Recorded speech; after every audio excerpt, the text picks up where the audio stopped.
kiirgus. See liitub eelnevatele, mis on juba olemas.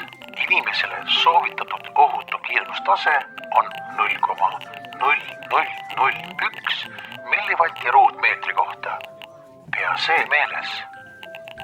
Eestis lubatud ametlik kiirgustase on kuni 10 000 millivatti ruutmeetri kohta. See on soovitatud ohutustasemest 100 miljonit korda suurem. Kas ametlikud normid kaitsevad meid? 40 millivatti ruutmeetri kohta juures ilmnevad muutused ajus, hipokampuses, mõjutades mälu ja õppimisvõimet. 60 millivatti ruutmeetri kohta kahjustab DNA-d.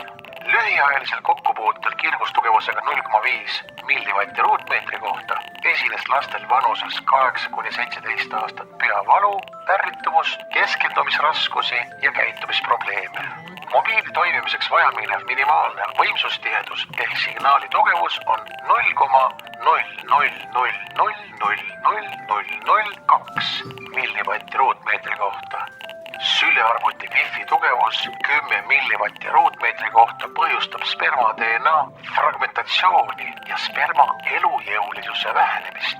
Sama fooniga ilmnevad järgmised kehalised mõjud. Peavalu, pearinglus, ärritavus, väsimus, nõrkus, unetus, valud rindkeeles, hingamisraskused, seedehäired. Männijookas vananeb enneaegselt kiirgustugevuse 0,00027 millivatti ruutmeetri kohta juures. Vähem kiirgust, tervem inimene. Kiirgusnormid on Eestis kõrged. Lisainfot leiad www.kiirgusinfo.ee